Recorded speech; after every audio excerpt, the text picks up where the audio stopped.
I'm Von Miller, and this is Like a Farmer.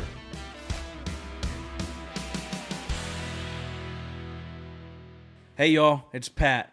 Welcome to another episode of Like a Farmer. Bills Mafia, I am back in Buffalo. And yes, I have two-time Super Bowl champion, Super Bowl 50 MVP, Mr. Von Miller.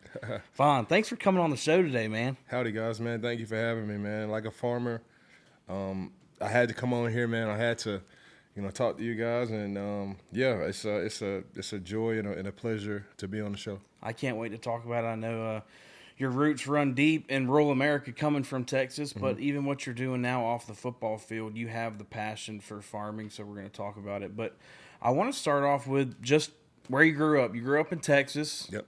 And, how was that? Texas is one of my favorite states. Man, I grew up in Texas, Dallas, Texas. I got family in West Texas, like Midland, Odessa area. Got family in East Texas, Longview, Gladewater area, Tyler. So I was always out in the sticks, man, and I learned how to hunt and fish before I could even read or write. Learned how to shoot a BB gun before I could read or write, man. I was out deer hunting and fishing and bass fishing. Been doing that my whole entire life. That's where I come from now. My dad lives on 8 acres, and I bought the 8-acre lot next door.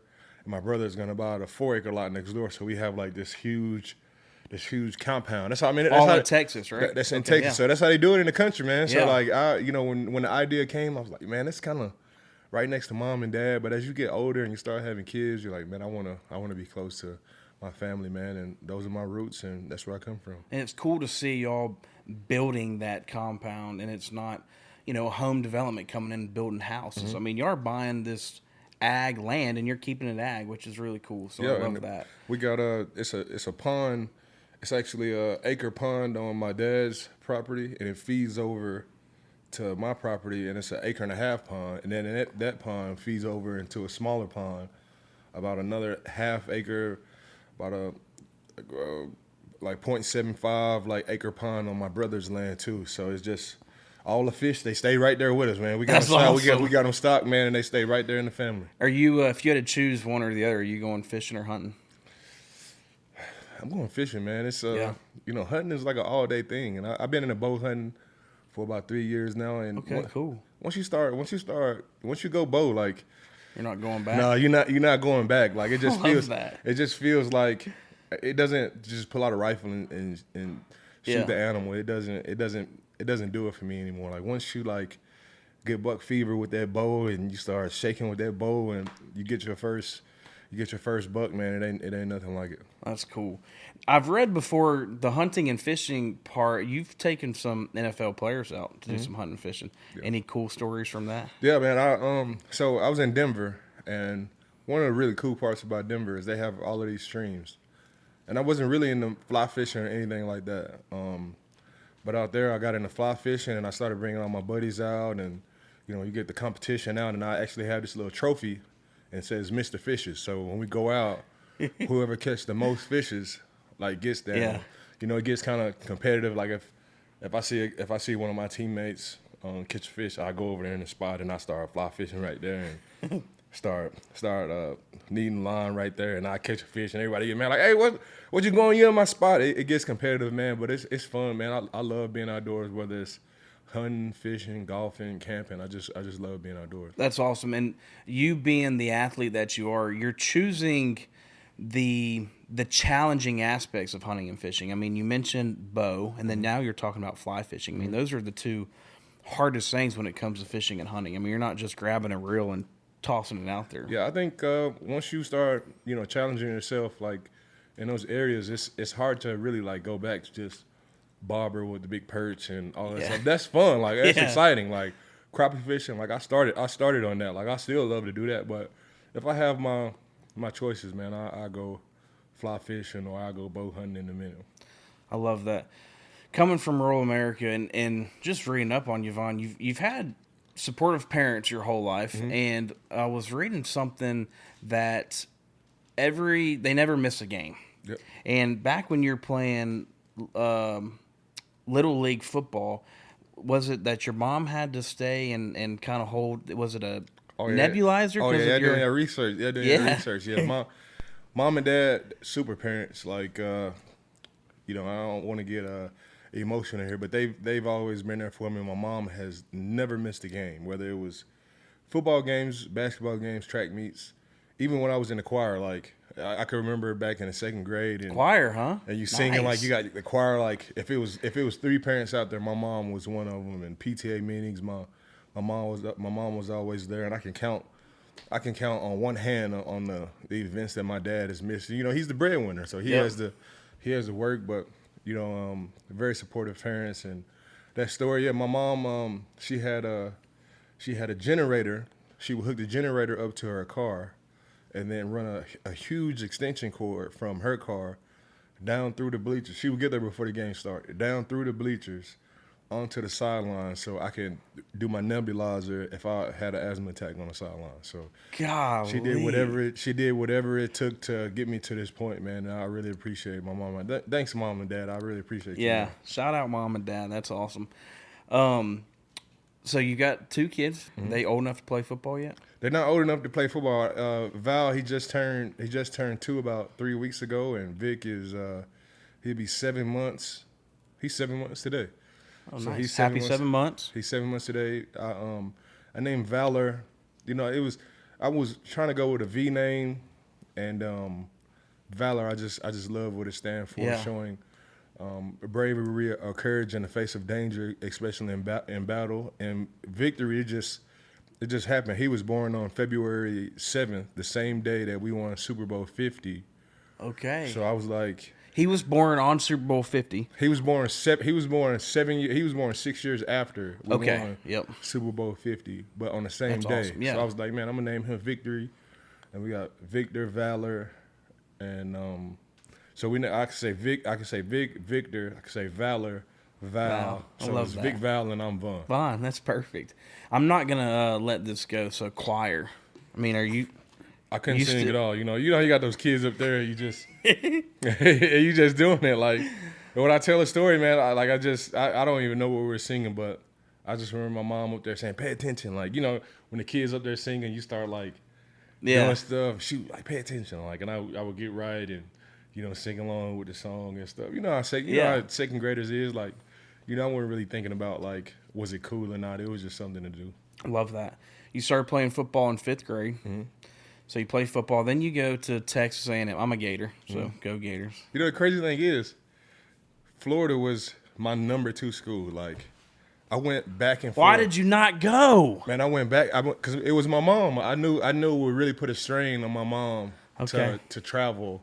I knew she would make every game, but Yeah. just the strain to go to Gainesville, like, and then come back, and then go to Gainesville and back, like, it was. I knew it would put a strain on my mom and my dad and really my whole family because everybody comes out and they just dropped this Netflix documentary like the what is it Kings of the Swamp or something like Swamp that. Kings. And my freshman year was 2007. That's what I was going to ask. Yeah. So you were going to be there in 07, and, man, you got all the boys there. Because I'm from Polk County, so you have all the Polk County guys there are going there. The Pouncey boys and Ahmad and Rainey. I mean, And you had Dunlap and yep. Jarvis Moss. Jarvis Moss. He had me on my official visit, and David Nielsen and Joakim Noah came, and like they brought all the big time stars to really get me to come there. And I remember sitting up in Coach Meyer's office, and it was him and Tim Tebow, and they were telling me how much they wanted me to come, man. And it was crazy because Coach Meyer was so nice, like didn't cuss, like was so nice, like. And then you see the documentary, it was like, man, like I know this guy was they were going to war. This guy was intense, but it was probably it was good for me because it was lawless. It was lawless down there for the Florida Gators, and it was so much stuff going on. And I was down at Texas A&M, and I ended up getting in trouble in Texas A&M. So I dodged a bullet. I made the right decision though. Yeah, and for sure. it was one of the best decisions that I ever made, and to be an Aggie and go down there and be part of Aggie Land and all the man. It was just thinking back on it, like I probably wouldn't even be a chicken farmer. We probably wouldn't even be having this podcast if I would have went to Florida. true. You know, Because you go to A&M and you major in poultry. I majored in poultry science, so I feel like maybe you're gonna do that for an easy A. yeah, So I want. yeah, I was gonna do it. I was gonna do it for. I needed the class for my GPA, of course. Like a lot of student athletes. Yep. Like I needed the class to raise my GPA, and the class averaged A minus. So I was like, man, I need this. Took meat production 101, and it was an easy class. Like it was an easy class. Like, and I'm falling asleep in there, and shout out to Dr. Farnell. That was my my professor. And he would make me stand up. He would make me stand up and wake me up, come to the front of the class, and really just talk about what we went over in that class. And in turn, I really like started to learn the process. And it was meat production first, and then you had a genetics class, and then I needed a couple more classes to make it my major. And I was like, man, why not? You go to college to find your plan B. Mm-hmm. And as soon as I fell in love with poultry science, I knew like if this football thing don't work out, like I could just go be a chicken farmer. I really fell in love with just the whole process, not just the financial element of it, but really producing a quality product. Yep. I really fell in love with the way Tyson and Sanderson Farms and Pilgrim's Pride and Butterball and how they built those industries up, and I felt like I could do the same thing. And I started off by taking an easy class. I built a chicken coop on my mom and dad's property, and while in college, I built one in college. Yeah. It was probably say 5,000 square feet. Started out with about 60 birds, and I just fell in love with it. And if you actually watch chicken, like or roosters, right? And if somebody calls you a chicken, it's supposed to be like you a coward or you're scared. But if you actually sit and watch these roosters, like, man, they the king of the yard. Like they walk around chest out, like, and I fell in love with it, man. And I got into the NFL and was able to partner with some guys and Paul Price and Cameron, and they had the same love of chicken as me, and partnered up, and before you know it, greener pastures. Yeah. So before we get to greener pastures, so right after college, I mean, and you go into the NFL, but you're still doing stuff with chicken farming at that point, right? Mm-hmm. This was before greener pastures. Yeah, this was before greener pastures. I was still going back to Texas A&M and contributing to the poultry science department, and I was still doing things with Texas A&M, and I really wanted to have my own chicken farm. And when I made that public, like, it was a lot of people saying, like, why would he want a chicken farm? Yeah. Do you see what chicken farms look like? And immediately I knew that if my name was attached to the poultry industry, I wanted to be proud about it. Like I wanted to have a chicken farm that I could be proud of, that I can invite people to see what's going on, because you look at some of these chicken operations and they don't want you to see what's really going on in there. Sure. And I wanted to be open. I wanted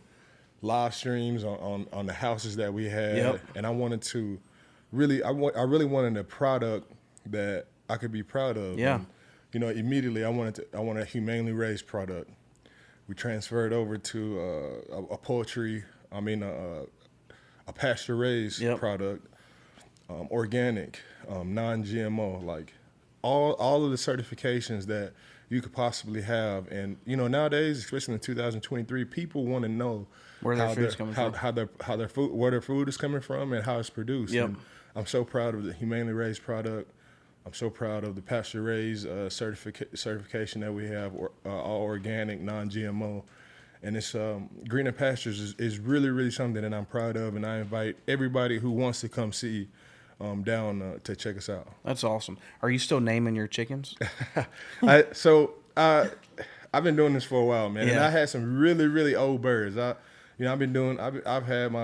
started my first flock about 12 years ago. Mm-hmm. So those birds have gone up to heaven. Yep. Those birds have gone on to heaven, and you just produce so many that I stopped naming them and I stopped putting numbers on them because we just had so many. Yeah, But, you started growing your operation. First couple, I had 18, Peyton Manning. He was the big rooster in there. Yep, you had Peyton. We used to call him Peyton.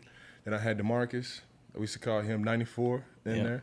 And I had an 88. I had an 88 rooster too. We only had 3. You can't have too many roosters in there. Yeah, for sure. Can't have too many roosters, and I had those 3 roosters, and those were my guys for sure. That's awesome. Have you ever heard of chicken TikTok? No, I haven't. Have you seen any of that? They'll be walking around and chickens will be playing. These chickens play dead. Like these owners they build relationships with these chickens, and they have a whole TikTok stream on chickens. And they'll go outside, and the chickens will be playing dead. And then the person will walk up, yeah, you think this chicken's dead, but it's just playing dead, and it wakes up and starts walking around. It's freaking hilarious. Man, really just being in the industry and coming across people that love chicken like I love. Like I've met some very, very interesting, owners, and I've been to some very interesting operations, and people, they're not just a food product for a lot of people. They are pets. They're not even pets. They're family. Yeah. And, for the birds that I have in my house and in Ovilla and Dallas, they're family. Like we don't process any of those birds. Like they're family. I wouldn't even call them pets. They're family. We got a net over the top, like to keep the hawks away and owls away, and then we got electrified fence around it because you got coyotes and all these other predators too that come around. Like these are like my birds in Ovilla are really like family for me. I love that. The 2 boys, do you see them doing the football route or the farming route? Man, I just want them to do whatever that makes them happy, man. And what I would push on them would not necessarily be playing football or anything that I've done. I would want them to just have the same passion that I've had for football and whatever they do. Yeah. Like, if they want to be a doctor, just be passionate about it. Want to be the best, like strive to be the best. Have purpose and intent over being a doctor. Like I just don't want, my boys to just, be an autopilot through life. And that would be the only thing that I would push on them is just have passion, just have purpose and intent. Well, what I love from them to play football, and wear number 40 and the other one wear 58, cool. What I want one of them to be the next Josh Allen and just wear number 5 or number 8 or 4 or 0. I want that. I think that'd be cool. But whatever they do, like I just want them to have purpose and intent and whatever. And for me, like if I could guide them in a direction, like I would want them to play golf, man. I would want them to be. Amen I want to that. I want to be the Von Miller of golf. Yeah. Like, and you see like. What these guys are doing with the Live Tour and the PGA Tour, and it's not the golf of old. Like it's exciting now. Yeah. It's new. You got some cool. It's a new game. You got some cool guys: Brooks Koepka, Ricky Fowler, Sam Bennett. He's been killing it too, and just golf. It's not the golf of old. Like it is a interesting sport. You look at waste management and hole 16. It's rowdy. It's like a football game. It's the stadium hole aspect of it. And then Live has they're incorporating that into their tournaments too. So when they get of age, when they're 15, 16, 17 years old, who knows what the sport of golf will look like. So if I could push them in any direction, it'd be to play golf. So greener pastures, you have some partners in that are athletes as well. Is that correct? Yeah. And this is Mahomes and Breeze. Yep. So it was like how does that even come about? Man, I was Vaughn just calls and says, "Hey guys, y'all want to be a chicken farmer?" Man, I was very, very fortunate to just have the connection with Patrick Mahomes and Drew Brees, and we all have the same financial advisor. So Joey Festy, he made it happen. He really showed them not necessarily the financial aspect of it, but the love of producing a quality product and where that could go. Mm-hmm. And I think that was really the exciting part for Patrick Mahomes and the exciting part for Drew Brees, because when you're putting your name on a chicken farm, I want people to be proud of it. For sure. And I'm super proud of what we do. Like I said before, non-GMO, pasture raised, organic, humanely raised. That's really one of the proudest certifications that I have. Which is not easy to get. I mean, it is not easy to get, and it's not easy to keep. And you just gotta. I showed them the love of it, and I showed them why I love it, and I'm sure Joey showed them why he loves it as well. And you get Patrick Mahomes on board and Drew Brees on board, and we all have a Super Bowl MVP. So it started out as greener pastures, happy birds, greener pastures, happy birds, and now it's greener pastures, the chicken of champions. Okay. So we all have a Super Bowl MVP, man. And if you really think about it, me, Patrick Mahomes, Drew Brees sit down to pitch a contract with anybody. Like it should be very enticing to people that are looking for a high quality chicken product. It's awesome. Vaughn, it's so cool because Like a Farmer, right? The two main objectives when I started Like a Farmer was to celebrate the American farmer but educate the American people. And I'm fortunate enough to bring people like you on the show that can celebrate the farmer because you are a farmer, but you're also educating the people every single time that you have the chance to get on a camera to say, look, chicken doesn't just get dropped off by a UFO and just happens to be good. Like you're growing these animals to feed the world. And that's just, it's cool to have you be an advocate for the farmer. It didn't start out like that for me, but it grew on me like that. And I think going to Texas A&M, agriculture and mechanical school, it just became me. It just became who I am. It became, my lifeblood. It started out as a plan B type of thing. Like if I didn't make it to the NFL, and now it's a plan A. Like I really enjoy each and every aspect of growing a high quality product for sure. Do you have any other goals to be involved in within the agriculture space? I want to eventually branch off and do beef as well. And cool. And do pork, but that's a whole nother monster. That is a whole nother monster. You need way more land. You need a bigger production plant. It is a whole nother monster, and I really respect all the companies that do a really good job with the organic and pasture raised beef and pork and all of those in all those areas. And eventually, that's what I want to get to. I want to have greener pastures pork, greener pastures beef, greener pastures chicken. But right now, I'm really just trying to focus on the chicken aspect. Yeah. But I do have some really huge dreams, and hopefully we can get there, and I can see all those dreams come true. And you're growing the chicken side too, because you have the restaurant. Is that correct? Wing Riot? Wing Riot, yes, sir. What's that about?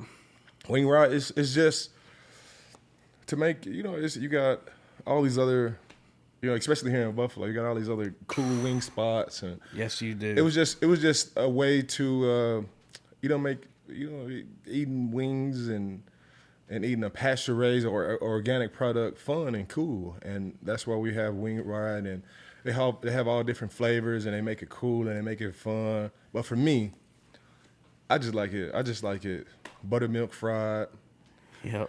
And you dip it in blue cheese, of course, because we here in Buffalo. You're in Buffalo. You will get kicked out of a restaurant if you say ranch here in Buffalo. You dip it in the blue cheese, man, and you really can't go wrong with that. And of course, I'm biased, but I really think you can taste the happiness of my birds' lives. They don't have one bad day. They only have one bad day. They live great lives, and they just have one bad day. It's just one bad day. And it's just what we have to do to really sustain and live as human beings. They just have one bad day, but from birth until then, it is a country club type of vibe for my birds. I love that. What's your speaking of wing spots? What's your favorite wing spot here in Buffalo? Favorite wing spot? I like Barbios. I really do. I like Barbios. Josh said the same thing. Man, I like Barbios, man. They do a good job. They got a great product. Great flavors. Have you been to Wing Nuts? I haven't. Oh, man, you have got to get to Wing Nuts. I have not been to Wing Nuts until yesterday. Went yesterday, met AJ over at Wing Nuts, and then I went again today, and those wings are unbelievable. I would definitely check them out. One of the great things about Buffalo, of course, when you hear Buffalo, it's like, man, it gets cold there. Man, the weather's bad. And, yeah, that's all true. But the people here in Buffalo, first and foremost, are some of the greatest people that you'll ever meet. Some of the greatest fans that you'll have rooting for you. and the food here is unbelievable. Whether it's wings, whether it's Italian food, they even got good barbecue here. Which I'm from Texas. Yeah, and that's saying something. And to say, man, like Buffalo has good barbecue, it's great here. They got great Caribbean spots. Like, Chef Darren, he's from Jamaica, and he has a great Caribbean spot, and that is my favorite type of food. It's Caribbean food, and he does a great job. So, man, I got everything I need, man. I got my kids. I got great golf courses here. Yep. Great food, and I spend most of my time at the facility or with my guys, man. And if I have some free time, it's either first with my kids, and then if I can play golf, I do that. And if I can't do that, I get on Call of Duty and game for a little bit. Yeah, that's awesome. I want to talk a little bit about the football side. So one big thing about you is the mental health aspect of the game. Mm-hmm. And when you think, and I'm tying this back to Like a Farmer again too, I mean, suicide in farming is a big deal. I mean, it's something that unfortunately doesn't get talked about a lot, and this is why I've created this platform to talk about adversity like that. But give me the rundown on how you look at mental health and how you kind of relay that to playing football. So first, it started for me really focusing on the mental health side of it in 2000, like late 2019 and the beginning of 2020. I didn't have the season that I felt like I should have. I still had 8 sacks, went to the Pro Bowl, but I felt like I had a lot more, and it was games that I'd be driving to the stadium. I got to pull over on the side of the highway, and I got to throw up. This is before I even get to the stadium. Like, I just perceived so much pressure. I just perceived the weight of being the franchise player of the Denver Broncos. Like, after Peyton Manning left, it was the Von Miller show. Like, yeah, it was. And I just perceived so much pressure. Like, I wanted to go out and I wanted to win the game as a defensive end. Like, I wanted to win the game, and I still feel like that. But not having a season that I wanted to, and really looking back on the things that I was doing, like being nervous before something that I love to do. Like, I love to play football, but being nervous and, being shaky and throwing up, like, on the side of the road on the way to the game, I felt like I needed to search for something. And, I'm super spiritual, I'm a huge Christian, and I just feel like it was just divine intervention. I was on Instagram one day, and I came across a guy named Trevor Mowad, and he does a lot of work with athletes, with mental training and mental coaching, and he did a great job with Russell Wilson. And I always admired the way Russ spoke and the way he talked about his team, and he was always positive. And did more research on Trevor Mowad. I hit him up on Instagram, and I was like, "Hey man, I would love to work with you." And he ended up passing away at the beginning of 2021, but I didn't know until he passed away that he wasn't even gonna take on any new athletes. Like, he was already full. He already had so many athletes. And my strength and conditioning coach, he was good friends with Trevor, and Trevor had hit him up, and he had asked Lauren Lando about me, and Lauren was like, "Hey, you will enjoy working with Vaughn, and Vaughn will enjoy working with you, and he needs you."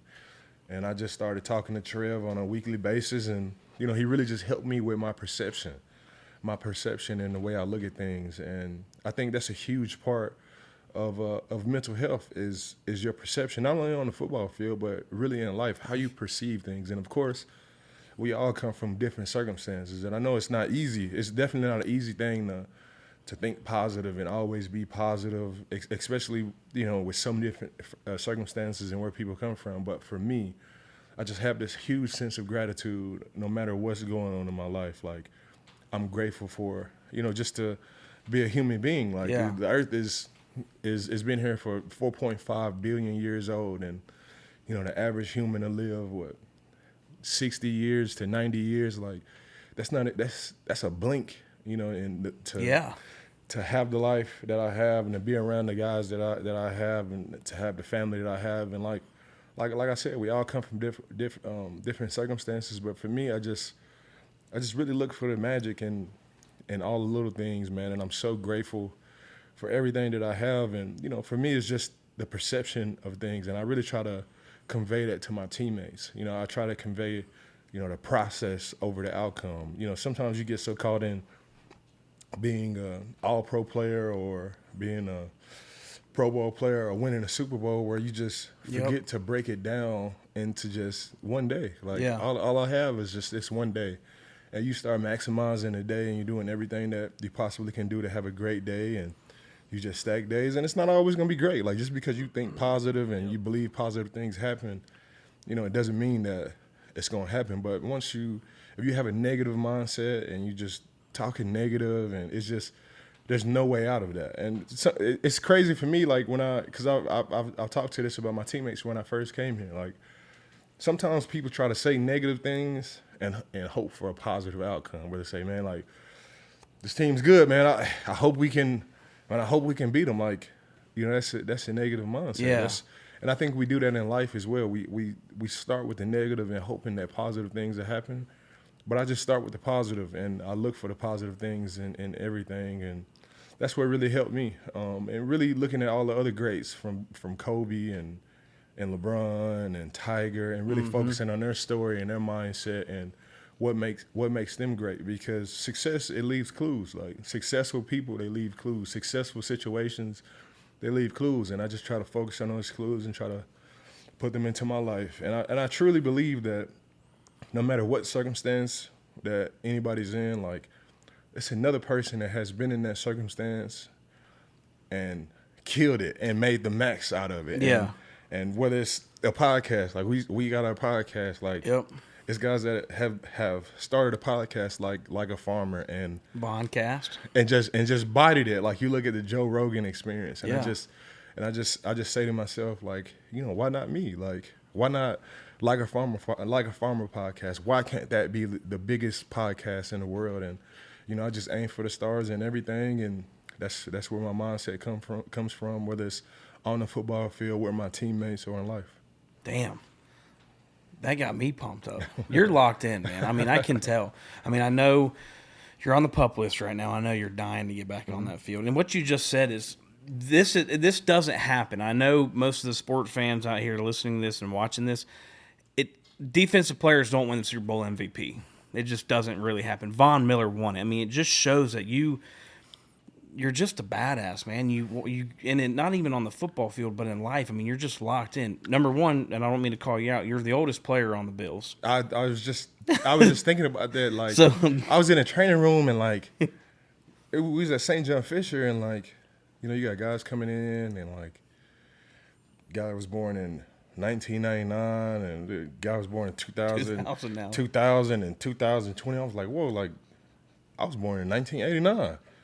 I came into the league, and my rookie season was 2011. Like, Dalton Kincaid, like, Dalton, this is his rookie season. Like, this is my 13th year in the league, and I try not to put numbers on it. Like, I feel like it's a mindset. Like, especially like when I watch my colleagues, once they start saying like, "Oh, my back hurts," like, man, this is getting tough. Oh man, we got to practice again. Oh, full pads again. Like, it happens quick. Like, no. Next thing you know, they retire. The next thing you know, they're on a different team, and then they retire, and it just happens quick. And I truly believe, like, it's just the mindset, man. I don't even like the guys calling me OG, man. Like, I kick it with all the young guys. I kick it with Josh. Like, I'm around like the practice squad guys. Like, I like to surround myself with guys like that, because that keeps me hungry. It keeps that edge. And once you lose it, man, it doesn't come back. Yeah. And we were talking before we went on. I mean, you're 47, 48 days without drinking right now. I mean, you're taking care of yourself. You're feeling good. I mean, you're ready to get after it. Yeah. And it was just, you know, it's something that I just wanted to try to do. Man, I've been around some cool guys, man, whether it's Jordan Poyer or Max Crosby, like super cool guys, man. And it all started, like, we had the Pass Rush Summit, and, you know, the Pass Rush Summit is where we get a group of guys out and we talk football, we talk pass rush. Like, it's really like the Pro Bowl for pass rushers. Like, we bring all the young guys in, and it's an element where I can teach, and like, and not only me, it's not the Von Miller Teach Clinic. It's really like iron sharpens iron. Like, I want to be around the young guy that's popping off sacks. I want to be around the Micah Parsons, the Max Crosby's. Like, I give something to them, they give something back, and it's really like a link and learn aspect of it. And also it's a fun time. Like, you have like the open bar for the guys if they want to drink. Yep. And, I was around Max, and Max was out partying with us till 4 o'clock in the morning, having the same amount of fun that we were having. Yeah. The difference between him, like after it's all done, he just drives home. And I just thought it was so cool that you can still have fun, you can still hang out, you can still do all the things that everybody else is doing. You're just not drinking, and I really admired that, and I was inspired by that. And one of my teammates, Jordan Poyer, like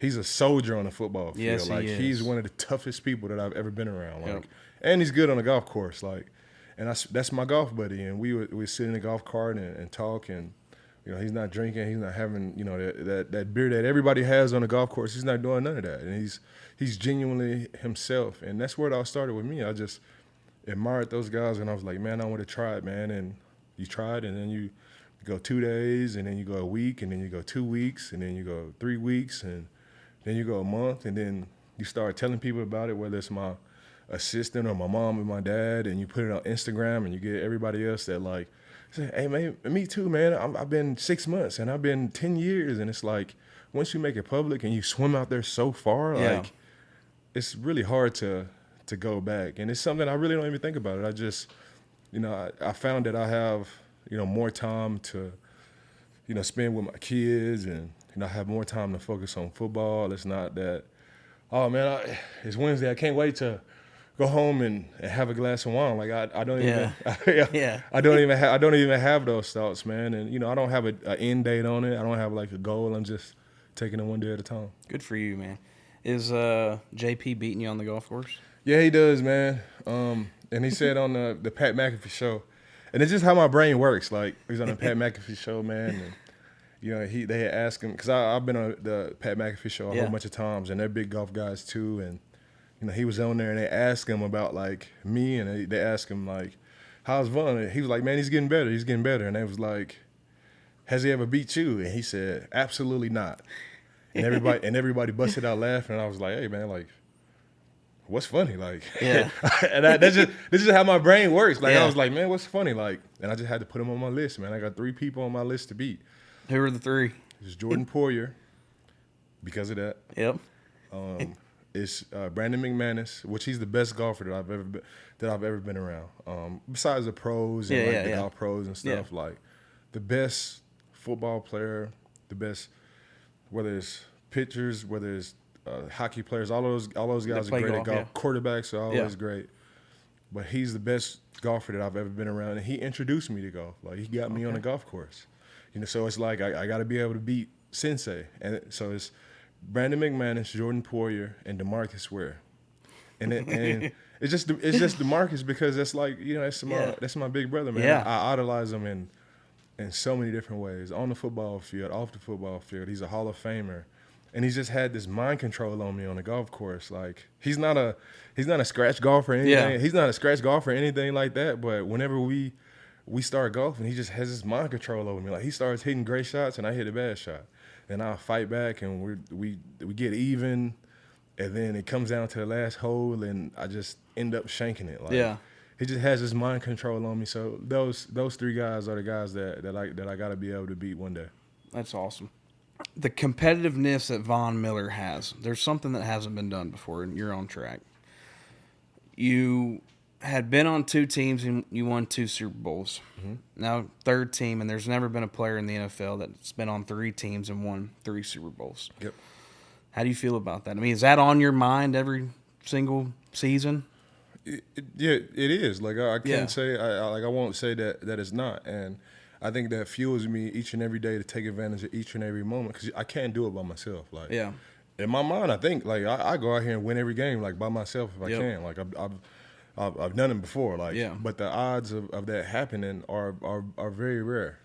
So I influence my teammates, whether it's Josh. I don't know anything about quarterbacking. Like, but I like to spend time with Josh and just watch Josh and just, be positive, man, and just not necessarily give him tips on throwing the ball or give him or anything like that, but just to show him like I'm present, like I'm here, like I got your back no matter what. Yeah. To try to influence him to play at a level that he wouldn't normally play at, and that's for Josh and that's for everybody at that organization, whether it's Brandon Bean, Coach McDermott, whether it's Jamarcus Ingram on the practice squad, everybody on that facility, everybody at the facility, man. I just show them that I'm present and I know that we can do it. And like you said, it hasn't been done. And selfishly, like I want that. I want to get there. I know I can't get there by myself, but I want that. I want to get there. I want to play in 3 Super Bowls. I'm tied with the Super Bowl sack record at 4.5 sacks. So all I need is a half sack to break that. Like, of course I want that. It drives me every single day. And it's I talk about the Super Bowl with the guys, and I try to like tell them how cool it is. Like it's football heaven. Like once you win, the confetti drops and they start blowing the trumpets and the music and the families run out. Like it's cool, but it's so hard to tell somebody about something that they haven't experienced it before. But this Bills team, they want it bad, and I want it bad too. Got a squad over there, and it's so dope to be a Buffalo Bill. It's so dope to be a part of this winning culture. Last year we lost to the Miami Dolphins, and everybody was so sad, and not because we lost to the Miami Dolphins, because they actually believe that we was gonna go undefeated. Like they truly believe deep in their hearts that we was gonna go undefeated all the way and win the Super Bowl.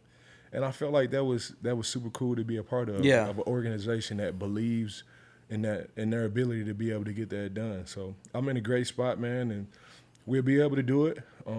It just takes a little bit of time, and talking about the Super Bowl, it adds pressure. That'll always be the goal. Like I said before, we just compartmentalize it down and let's just take advantage of each and every day and focus on the process, not necessarily the outcome. And when we look up, the confetti be dropping on us. Yeah. You're in a great spot, man. Buffalo Bills, Bills Mafia.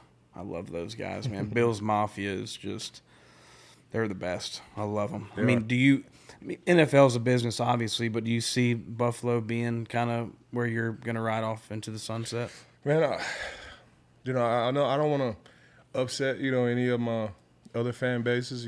Denver was great to me, and LA was great to me, but, this is where I see it. This is home for me. I don't have another stop, and I can say that. I don't, my mom always said, if you want to make, God laugh, start making plans. Like, yeah. But I'm happy and I have a huge sense of gratitude, but I'm not content, man. Like I want to continue to play. I want to continue to play as long as he allowed me to play. I want to continue to give it my all, man. And, the end goal is what we talked about. I want to get it done. We will get it done. And, Bills Mafia, this fan base, this city, they deserve it, man. Like they do. And I know a lot of fan bases, they say the same thing. Yeah. Everybody, and deserve is such a crazy word. Yep. Like, because everybody feels like they deserve it, but this fan base, man, they need it. They need Bills it. Mafia needs it. They need it bad. They appreciate it like no other fan base, and we'll be able to get it done. It's just a matter of time. I love that. I can't help but keep going without talking about the King on your shirt, man. Mm-hmm. I love that guy. We were talking earlier. I mean, you listen to country music. Yeah. Who you listening to now? Of course, George Strait, Jason Aldean. Those are the Kings. Swindell, obviously. Got to go with Coach Swindell. Ain't Worth the Whiskey is one of my favorite songs. Man, I love country music. You can't go to Texas A&M. Yeah. You cannot go to Texas A&M and not fall in love with country music. It's just part of it. Like, I'm from Texas. George Strait, like, I'm a huge George Strait fan. You can't be from Texas, go to Texas A&M and not have a pair of cowboy boots. You can't have some cowboy hats. You got to have some cowboy hats, and you got to listen to country music. Now, is it an everyday thing? Like, do I play country on blast all day, every day? I mean, no, I don't. No, yeah. I love country music, and I love all music genres for sure. That's awesome. And, I've been to Buffalo a couple times. Like I said, I mean, I'm actually going to consider Buffalo my second home at this point. I freaking love them. I mean, there's some country music that gets blaring around Bill's Mafia Yeah. and tailgates and all that. Those guys, I mean, have you, since being with Buffalo, do you ever go out there and see those tailgates, man? Like the table jumping and the food, I mean, all of it. I mean, that table jumping's unreal. Man, so I got injured Thanksgiving, and I had a lot of time before the games to get to the stadium and like, I wanted to go to like the tailgates, and I wanted to be like a part of the magic, but it's just I wasn't able to do it. Like I was on crutches and Yeah. stuff, and it's snowing like, Yeah. and you see all the videos. Like I wanted to immerse myself in Bills and Mafia, but it just wasn't able to happen for me with my injury and everything. But I love these guys, man. It's only 4 streets to get to the stadium. Like it's not a lot of ways to get here. Like, Yep. we drive the same route as all the fans, and you see all the fans setting up. And after my triangle was on, after the first game of the season, and they had my triangle haircut on, I think it was Sunday Night Football. It was on Thursday, but it was Sunday Night Football, and they had it like all over the nation. I'm driving to the game, and they had free Von Miller haircuts. Like, and people were sitting down getting them. It was Love just like, that. bro, they love Buffalo Bills football here, and it's more than just a sport. It's more than just football. Like it's the culture here, and it's truly been a blessing to be a part of Bills Mafia, man. And we do our very best to try to bring that home for them. Once again, shout out Bill's Mafia. Love those guys. You talk about your injury. Both of your major injuries, and I'm tying this back to agriculture, obviously. I mean, they happened on turf. Like, is that a thing? I mean, was there similarities with that, or? I mean, that's what the statistics say. The game was founded on grass. Yeah. Like what would it look like if I had a chicken farm and I got like Turf. and I got exactly right. and I got artificial turf, and then people ask me why. I'm like, man, it's to save money, and I want to have concerts on the chicken farm, and it just it's just a element of the roots of the game. Like it was founded on grass. When you talk about farming, it's grass. Like no matter if it's any type of livestock, it's an element of grass, like natural grass, natural sunlight, and I'm tying them both in too. Like our roots of the game was founded on grass. Like, and of course you could say like, people get injured on grass as well, but the rates are higher on astroturf, and of course, owners have something come back and say, well, it's this and that, but the game is founded on grass. It's a football stadium for football, and I understand like you got like concerts and all the stuff that you want to be able to do at these stadiums too, but it is a football team, and you have to take account of the people that use it the most. I agree. The football players. You got to take into account of the livestock that you raise. You got to have natural grass. We got a pasture-raised product. And I just truly believe in the roots of whatever we're doing. Like, you got to stay true to that, whether it's chicken farming or playing football. The roots of both of those things, natural grass. Yeah, it's a great comparison. What another sport that we've been talking about and that you're passionate about? Golf. You see yourself maybe? I mean, like I said, you're getting old, right? I mean, 34, and in my opinion, I might do the same thing. We should just do it together. But senior tour, 50 years old. I was just about to say that. I got some huge dreams and aspirations, and I really don't like to say my true dreams as much because I don't like the negativity about it. Like, but the way I look at it, I'm 34 years old. Senior tour is at 50. I've been playing golf for about 2 years now, so that'll give me 18 years to get ready for the senior tour. And I'm not. Of course, you got to respect the guys that have been playing golf since they're 2 years old. Like they just have a huge jump start.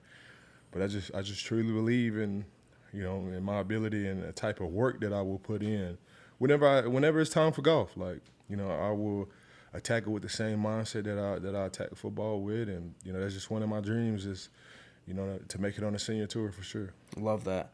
And, outside, another passion that I see outside of sports is, and I, like I said, I appreciate you letting us in your house today, but the Voncast, I mean, what's the goal with that?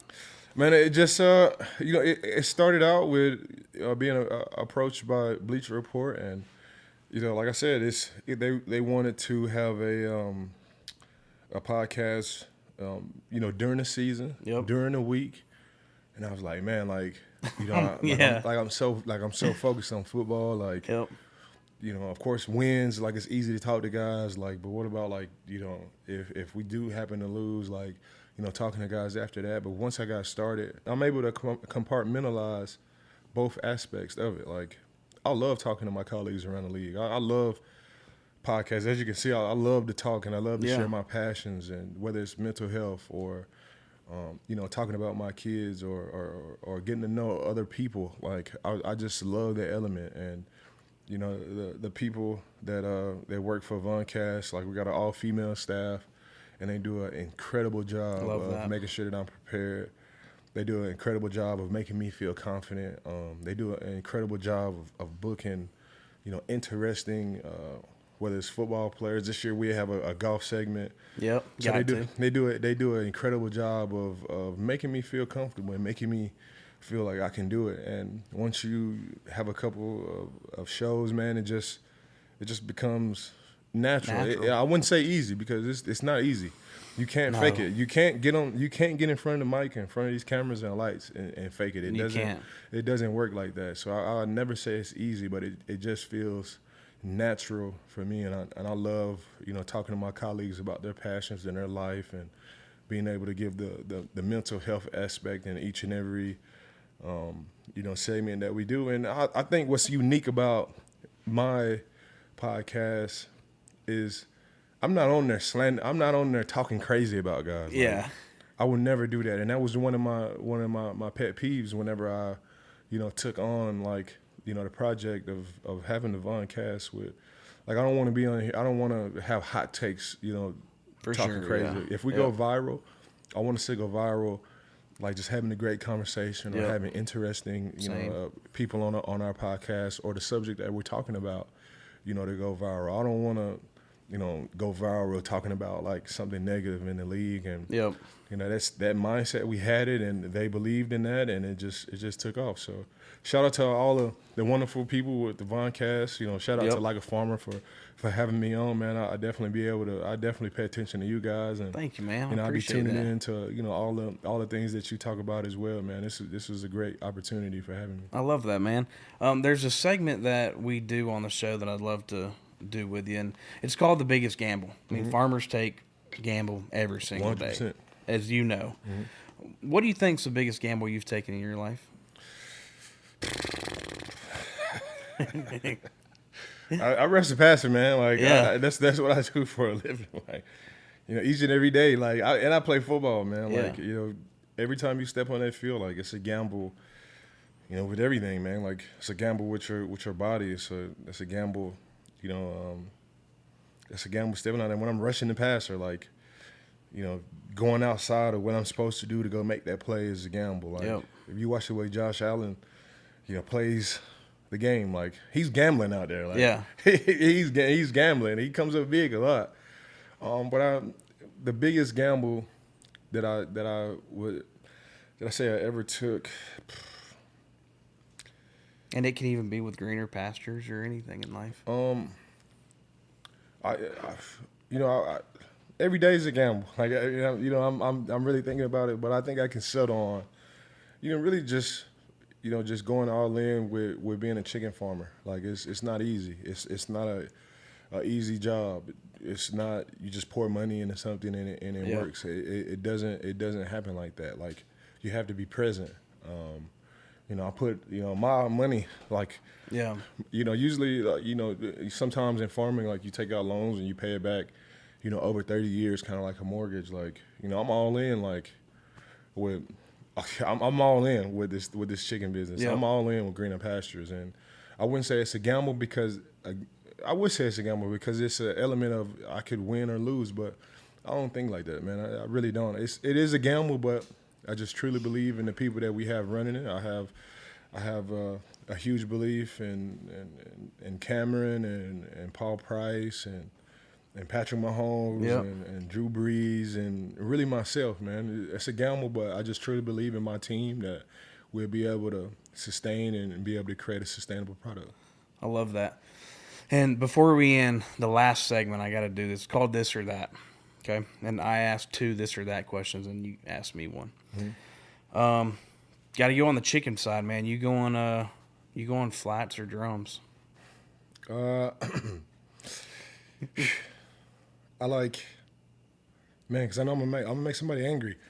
Because it's really like you can tell a lot by right? Yeah, you can. You can tell a lot by somebody going, but man, I'm a flats guy because it's just more meat on the bones. Yeah. Like it's just more meat on the bones. Like now if I'm eating wings with my significant other and she has some drumsticks, it's like what Yeah.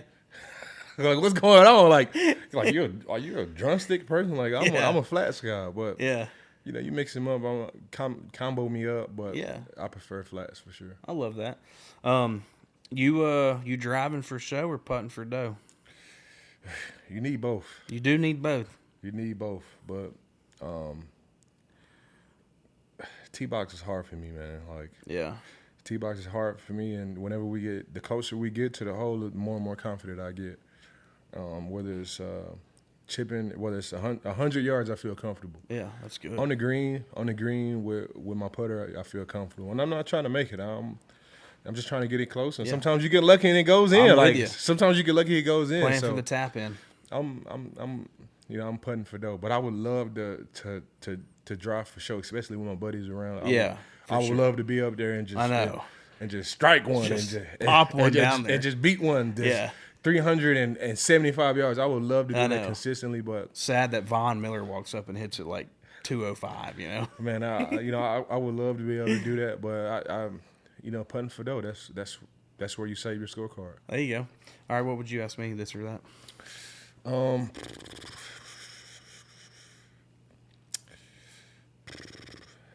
I would say Wrangler or Carhartt. I'm old school, baby. Wranglers. But Carhartt is old school too. I know, but I'm going Wranglers. I got you. You're going Carhartt though, I guess.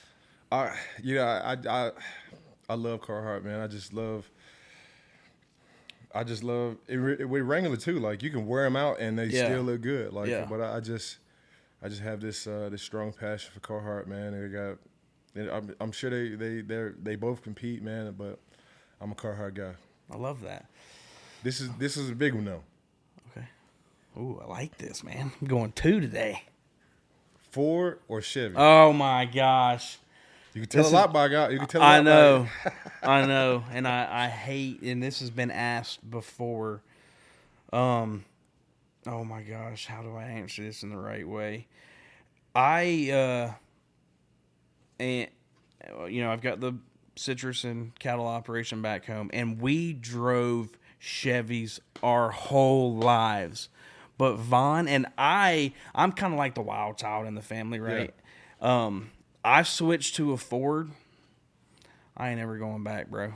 I'm going Ford over Chevy all day. That's dope. Okay, I got one more, and this for the farmers too.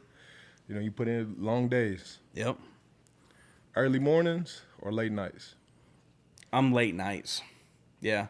Just because it's hard for me to sleep. Dude, I think about honestly, Vaughn, I think about Like a Farmer 24/7, and it's just hard for me to sleep. I mean, I'm grateful for the opportunity to sit down with people like you. Like literally last night, like I need to make sure this, and that. Like I take this very seriously, and it's tough for me to sleep. So I'm a late night guy. Yep. I'm an early morning guy, man. Like it's hard for me to sleep too, man. But you want to get up and get after it. When I get up, man, I can't.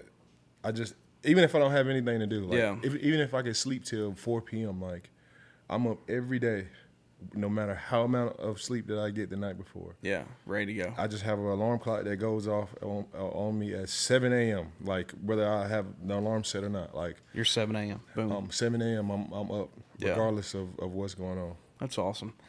Dude, I can't thank you enough for coming on this show. I mean, I need everybody to realize or continue to realize what we talk about and who we are advocating for being the American farmer is something that needs to be taken serious.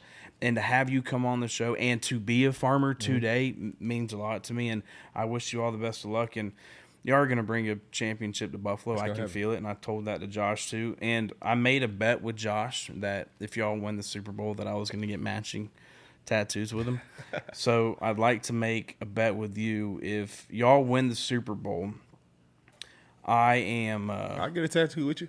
I'm gonna get a tattoo. I ain't got that much space, man. But I know. I can make some. I still got the bottom of my feet. We can. Okay, and then we'll do like a. I got an armpit spot too. So we'll do the Vaughn and Pat tattoo when y'all win that Super Bowl. We gotta get it in on the armpit. I appreciate Hey, truly, man. I appreciate you guys for having me, man.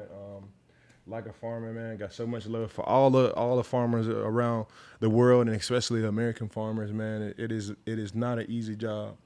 It is something that I'm grateful for, and I have a huge appreciation for all the farmers that are not the pro athletes that can just start a farm. Like, I have so much appreciation for the generational farmers that have been doing this since great grandpa that is still in the family, and they're still keeping it going, man, and they're still doing all the hard tasks themselves. They're not bringing guys in. Exactly right. And they're not having another company come in and do it, or not selling off their company and keeping it in the family, man. I have a huge appreciation for all American farmers, man, and it was only right for me to come on the show, man, and I really appreciate you guys, man. Thank you.